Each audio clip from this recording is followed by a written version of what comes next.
All right, welcome back to our BAYCATS Podcast. We're your hosts, Coleman. And Nathan. And today we have a very interesting topic that we'd like to talk about, which is divestment. And to begin, I'll be giving you a few questions so you guys can just think about this while we talk about divesting. And it is, do you believe that there's an implicit trade-off between business and environment?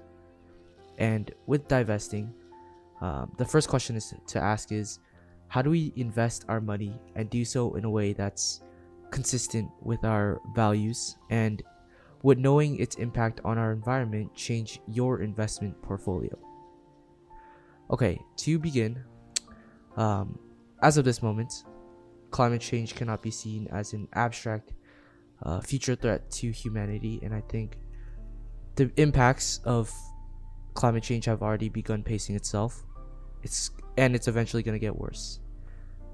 The severity of extreme weather events and several other unprecedented phenomena are products of burning fossil fuels and greenhouse gas emissions. For most of this podcast, I'll probably be referring to the year 2050 as it's mainly the target year, and most studies refer back to this time period. So let me just give you a little insight on what is at stake if we don't take action to mitigate climate change.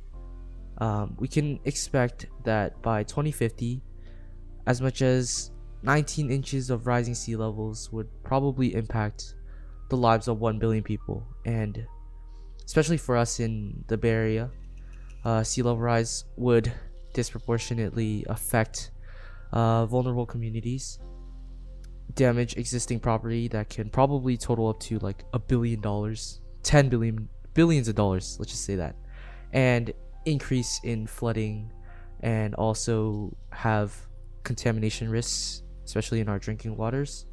In addition to that, there would probably also be damages to coral reefs, especially in degradation, like there's such thing as coral bleaching. That's basically when the algae leaves the water because of higher temperatures. Recession in Arctic sea rise. Recession of Arctic sea ice. That's what I meant. And also heat waves, like in Pakistan, the heat wave that took temperatures above 110 degrees Fahrenheit. There's also reduction in habitats hospitable to plants and animals, which can be, and then we can also see higher temperatures that are already dragging out droughts, wiping out crops. We could see that the Himalayan glaciers that provide water to many people are already melting. There's also storms like Hurricane Harvey, Irma, Mary, all of which are getting stronger and more devastating. And I think throughout the pandemic, this has definitely developed a further sense of urgency to fix this matter. And I hope that through shelter in place, through the pandemic, I hope that people have taken a time to reflect on our lifestyle and make moral decisions that are based on climate change. And hopefully you have too, right, Nathan? Oh yeah, of course. Yeah.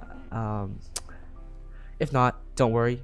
Nathan and I will definitely tell you and teach you everything you need to know so that you can understand and ideally teach others.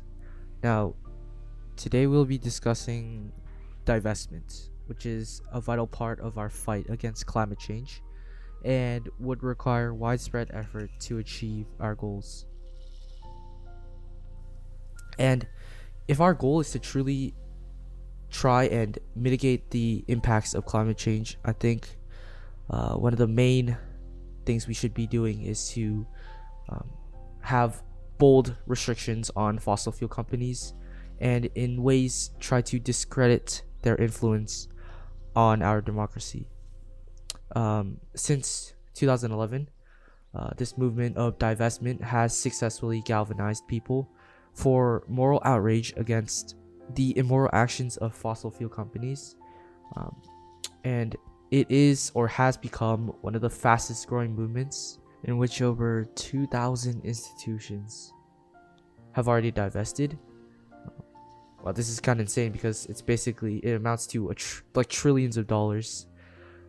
And the most notable of these entities include New York City with its partial divestment, the UC Systems, Rockefeller Brother Fund, BlackRock, and I think this is crazy, but Ireland becoming the first country to divest from fossil fuels. I think that's huge. Crazy. And Yeah, that is crazy, which is definitely major victory for climate activists fighting for this cause. And I think in order to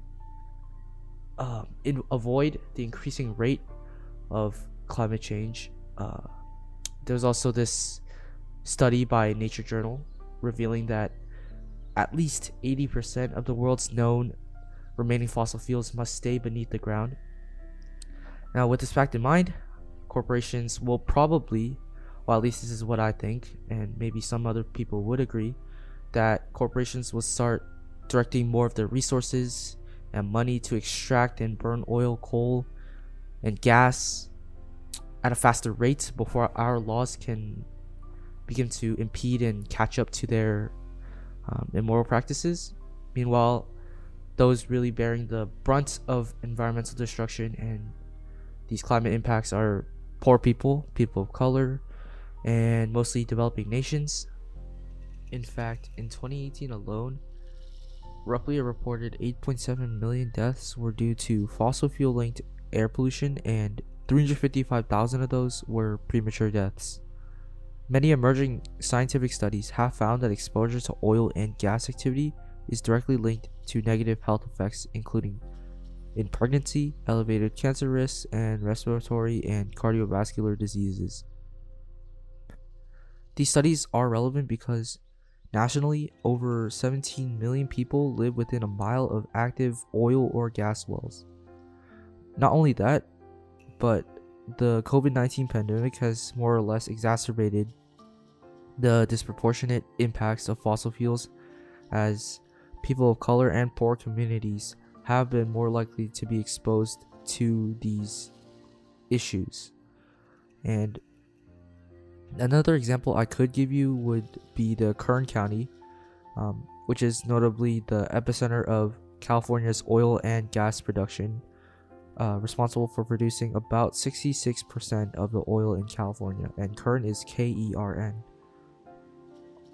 Within this area's population, there's around like 900,000 people, and 70,000 of them are said to have asthma, and 40,000 of them with cardiovascular diseases. While the actions of these CEOs and industry lobbyists remain unfettered, people would probably continue to suffer. And if we were to try to actually communicate to these fossil fuel companies that we won't stand for the destructive practices, the first course of action would probably be to impact their sources, the resources, basically their money and funds. So, Nathan, I would like for you to clarify and maybe answer a few questions. Yeah, for sure. And Okay, I want to so- add, Okay. the fossil fuel industry is highly dependent on their money, on their capital. So Coleman's right. Attacking the capital is probably the most effective or most impactful way to change the minds and the practices of the fossil fuel industry. So Yeah, for sure. Yeah. Okay. So, what do you think would happen if the value of fossil fuel industry drops to the point where it can't be sustained? Well, I feel like the answer is pretty obvious here. If the fossil fuel industry cannot sustain itself, it cannot continue to continue its immoral practices. Companies that are invested in fossil fuels, all its clients will need to switch over to a more alternative, cleaner, and in general more stable energy source than the fossil fuels. And hopefully by then, fossil fuels will simply be a legacy resource, and dependence on fossil fuels will slowly be eradicated. Nobody would need them anymore, everybody would be using cleaner energy, and simply put, the fossil fuel industry would need to die off. Yeah, I definitely agree with that. And doesn't the government subsidize the new fossil fuel explorations, production, and consumption? So will divesting really make an impact?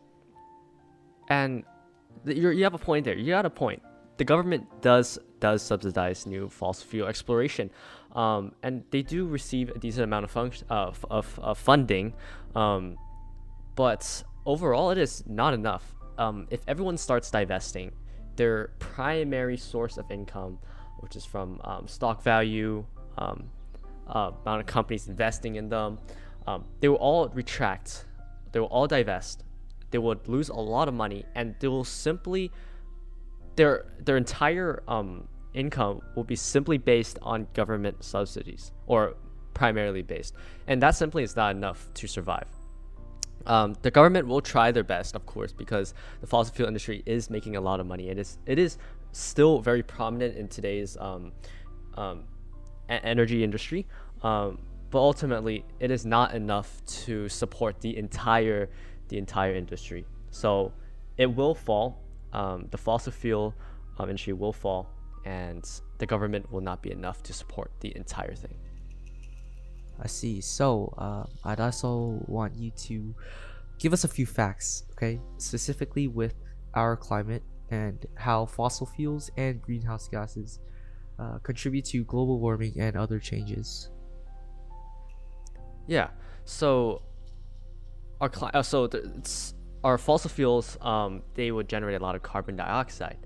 565 gigatons to be exact. That's the estimate scientists have created and hypothesized. 565 gigatons of carbon dioxide in our atmosphere. This is extremely dangerous for our atmosphere, simply because it would warm the entire planet.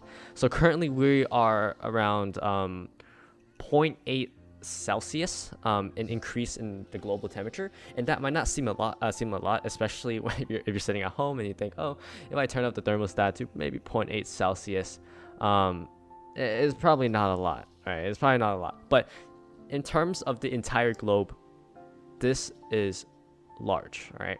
And it is actually estimated that it will actually rise to 2 Celsius, right?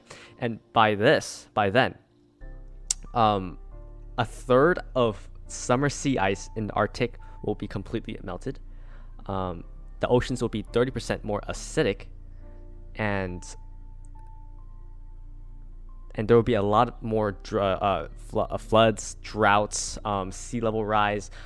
People along the coast will be impacted. Many families will be forced to evacuate, especially near the coast. And simply put, it just affects a lot of people as the global temperature rises. And not to mention, many species lose their habitat, especially in the Arctic. The polar sheets are melting. Polar bears will lose their habitat. It's already shrinking now. They're already endangered, but it would continue to be more severe, and definitely more impacts would be brought upon the animals up there. I definitely see what you're talking about. I can't really begin to comprehend that those numbers. 0.8 does seem to be a small value, but definitely a large impact overall. And yeah, so I would like to talk about the main reasoning behind divesting, which is, of course, there's financial and there is also a moral reason. From the many things that I've read and heard online, the fact remains that financially, fossil fuel divestment is heavily favored. This can be attributed to the fact that the global stock indexes without fossil fuel holdings have seemed to outperform those including fossil fuel indexes, meaning that these once economic giants have now depleted to mere stranded assets, which basically means that it once had value but no longer does. In the past, maybe around 2014, the oil prices crashed, and revenue plummeted, investments failed, and reserves were no longer seen as economic, and therefore there became many bankruptcies. These occurrences basically exposed the weaknesses of the industries, making fossil fuel stocks increasingly speculative and with limited growth opportunity. So, which basically gave it an overall negative outlook. I did mention a few times that of the moral arguments behind divesting, and it is mainly based on the belief that it's wrong. It's just wrong to harm the planet. Like Nathan said, the ice, losing habitats, those things are definitely a concern. And there's also people who suffer the most from climate change. Low income communities, people of color, developing nations, all of which have not really benefited the slightest from this type of economy. On the other hand, the fossil fuel companies like ExxonMobil, Chevron, Shell, all those pretty well established companies have done nothing to invest or divert their efforts to a more renewable energy source. Instead, their wealth is being used to fund their negligence, and misleading facts aim to deliberately slow and weaken the policies surrounding their actions. And I think divesting is just a way to communicate to that industry that these destructive habits aren't welcome to the mainstreams of society, while also motivating the government to take legislative action in a fight for climate reform. Now, really, the question becomes, what happens after divesting? So, Nathan, do you want to talk about that? Yeah, for sure. So there's really two parts about this movement. One half of it is divestment, of course, as we talked about earlier, the importance and its importance. But the second part to it, how we're going to actually finish this movement, is to reinvest. So reinvestment really consists of taking your investments of your fossil fuel companies and removing them and placing them into places where they practice renewable energy, clean energy. So, for example, wind energy, solar energy, hydro energy, geothermal energy, ocean waves and currents, green hydrogen, for example. These are all examples of some cleaner alternative energy sources that are more beneficial than fossil fuels. Some specific places to invest is the Brookfield Renewable Partners for solar, Next Era Energy. I'm just naming several. There are plenty out there that are invested in clean energy, and it is our job not only to divest, but to also reinvest in and support these companies and corporations that do support alternative and cleaner energy usage. Yeah, so Nathan is definitely right on that, and I would like to add a little bit more, especially that this movement does successfully promote allocating funds from extractive industries to more renewable source. That means that even after divesting, yes, we should reinvest, and it's mainly essential for advocating for climate justice. And for instance, it can also impact have an impact by rejuvenating the U.S. economy from now up until maybe post-pandemic and from then on. And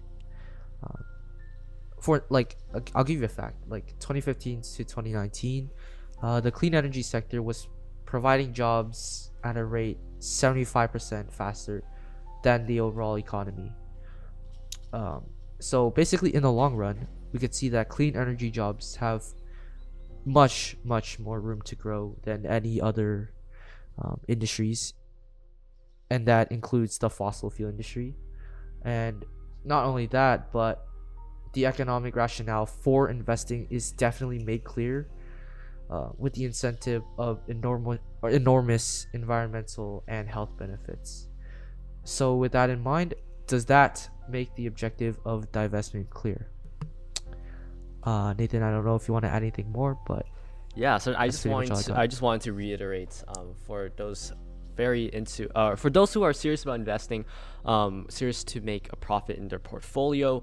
I just want to make it clear that divesting from fossil fuel companies and having a portfolio that is primarily based primarily based on cleaner energy usage actually does perform better. It actually values higher than fossil fuel portfolios containing fossil fuel investments.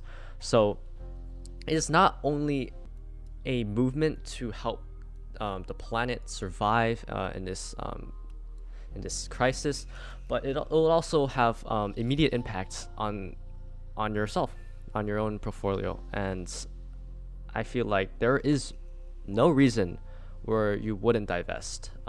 There's no reason where you wouldn't reinvest into cleaner energy sources. Yeah, so I hope that this podcast on divesting would influence your portfolio and make better decisions. Thank you for listening. Thank you. Yes.